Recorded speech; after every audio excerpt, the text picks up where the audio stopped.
Naging bias para sa defense team ni Vice President Sara Duterte ang naging investigasyon ng NBI sa press conference kung saan allegedly nagbanta ang bise sa buhay ng presidente. Sa 5th day ng impeachment trial kung saan pinagpatuloy ng defense panel ang pag-cross-examine kay NBI Regional Director Jeremy Lotoc, tinanong ni defense lawyer Mark Vinluan kung inimbestigahan din ng NBI yung alleged na pagbabanta sa buhay ng bise, yung tinawag ng defense na Operation Romanov. Tininay naman daw ito ng NBI. Sabi ni Lotoc, nagpadala sila ng sulat kay Duterte para magbigay ng impormasyon pero hindi naman siya nagpakita.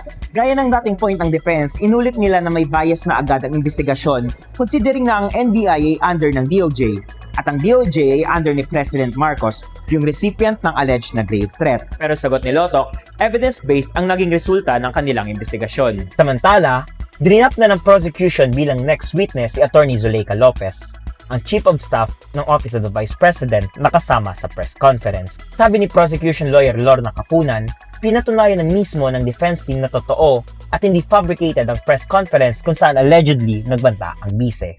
Sabi ni Capunan, unnecessary at redundant na ito. Tinanggal din nila as next witness si House Legislative Security Bureau Executive Director Belinda Bello. Inamin naman ni Lotoc na hindi na nila pinadalhan ng subpoena o in-interview si President Marcos about sa alleged grave threat na natanggap niya mula sa bise. Pero the evidence is clear daw na may threat. Dito nagkaroon ng alitan sa pagitan ng defense at prosecution. And yet, you concluded that they were victims of grave threats, correct? Based on the evidence we've gathered, yes, sir. So without any personal correspondences with them, you came to that conclusion, The evidence is clear, sir. according to you. Oh, objection, Your Honor.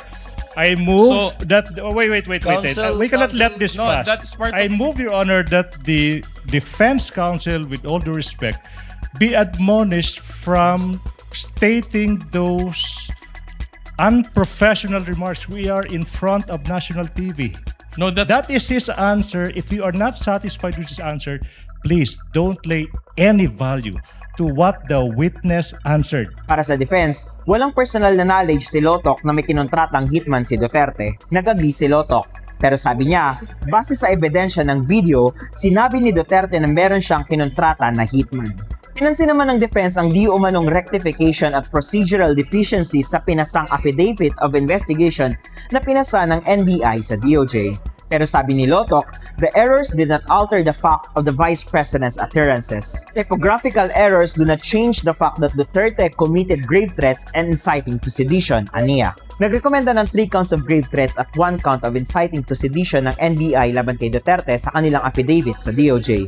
During ng cross-examination, tinanong ng defense si Lotoc kung na-overthrown ba ang gobyerno dahil sa ginawang statement ni Duterte.